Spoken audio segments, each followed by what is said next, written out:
Tá a fim de fazer uma fezinha e ganhar até R$ 100 de bônus utilizando o nosso cupom FBoteco? KTO.com, acessa aqui embaixo o link na descrição. Como é ser filho do Juca, cara? Ele teve uma influência direta na sua escolha pelo jornalismo? Eu gosto Como é de que falar foi? sobre isso. Gosto. Mas desculpa que eu te interrompi. Não, sei se você completou a Não, sua completei, pergunta. justamente isso. É uma curiosidade, assim. Minha mãe também sempre viveu em redações.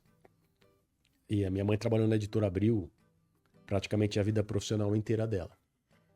Então eu, dos dois lados, do lado do meu pai e do lado da minha mãe, o mundo que eu conheci em termos profissionais era esse. E eu frequentava a Editora Abril com o meu pai na redação da Placar, quando ele dirigia Placar, eu tinha meus 12, 13 anos. E também frequentava o departamento de documentação da Editora Abril, que era onde a minha mãe trabalhava, que numa era, obviamente, pré-internet, né? Tudo era arquivado. Era um grande, gigantesco, monumental, colossal arquivo físico. Papel Sim, pra todo sim. lado. Fita. E eu conhecia esses ambientes, adorava esses ambientes e fui me influenciando por esses ambientes sem perceber. Na casa do meu pai e no círculo de amizades dele, havia pessoas de todas as áreas. Então eu ia, sei lá, como que eu posso citar um exemplo? Na festa de aniversário de um amigo dele. E nessa festa tinha gente que era conhecida da música, do cinema, dos livros, das artes de maneira geral. E eu olhava aquilo e falava, pô, mas... Sabe, você chega num lugar, tem jogador de futebol, tem ator, tem cantor. Maneiro. Eu olhava e falava, cara, mas isso aqui é muito legal. Né? Esse ambiente é muito gostoso. E as pessoas se conhecem e se relacionam por causa do trabalho delas. Então, deve ser muito legal trabalhar nisso, né? E adorava esporte desde que eu me lembro, e a ponto de, por exemplo, Olimpíada de Seul, na Coreia, madrugada, horário invertido, eu dormia na sala. Tinha uma televisão no apartamento onde eu morava, essa televisão ficava na sala, e eu pedi autorização para pegar um colchão e colocar na sala e dormir, ou não dormir, vendo televisão. Eu lembro que a TV Manchete transmitiu essa Olimpíada quase que 24 horas, então era uma coisa sensacional. Então, completamente apaixonado pelo esporte, pelo mundo esportivo e pelas possibilidades que eu percebia ali convivendo, não só com meu pai, mas também com a minha mãe, que essas possibilidades existiam. E aí, desde muito cedo, e essa foi a sorte que eu tive, então, hoje convivendo com minhas filhas, uma delas já está em idade de prestar vestibular, e essa coisa da vocação, o que eu vou fazer, o que eu acho que eu tenho capacidade para fazer, é uma época difícil, quando você não tem pelo menos alguma sensibilidade que possa se chamar de convicção. E eu, desde que eu tenho 14 anos, 14, 13, desde essa época na vida, eu já sabia o que eu queria. Eu quero trabalhar com esporte e TV. Era isso. Então, cara...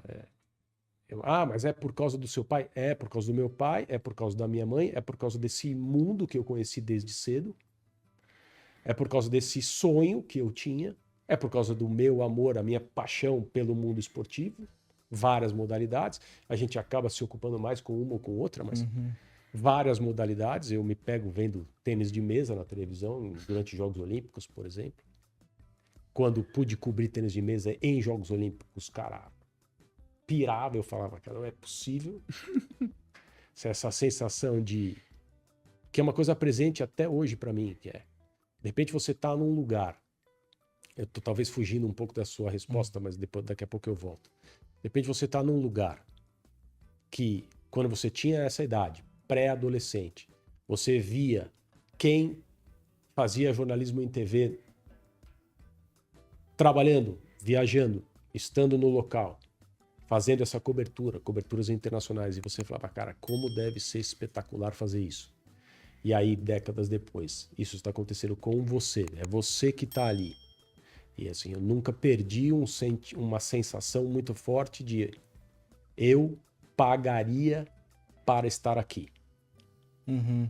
Não só não estou pagando, como estão me pagando para vir aqui e fazer o meu trabalho. Então isso é como não adorar.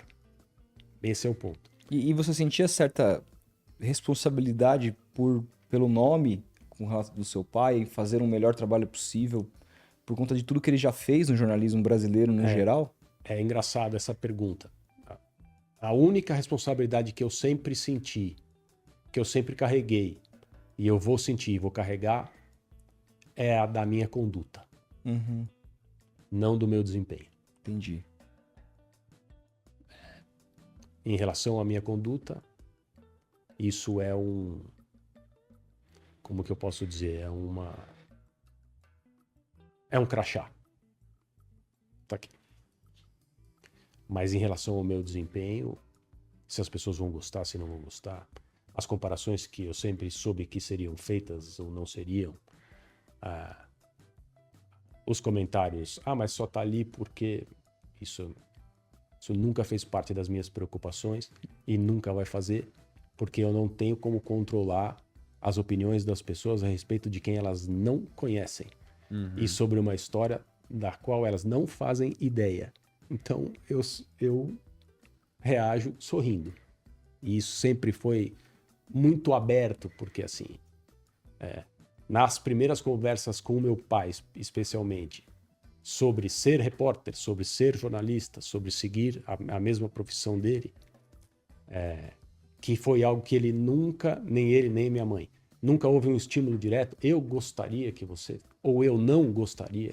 Ele disse para mim, meu pai me disse, eu preferiria que você escolhesse outro caminho, por causa da comparação, por causa dessa coisa já e tinha tudo mais e preocupação. tal. Uhum.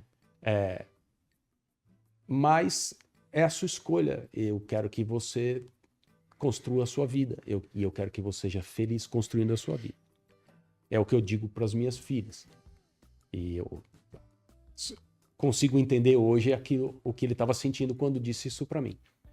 Mas não foi uma coisa direta. Mas se eu não tivesse me influenciado e me apaixonado por aquilo tudo que eu contei aqui, acho que eu teria procurado outra profissão, né?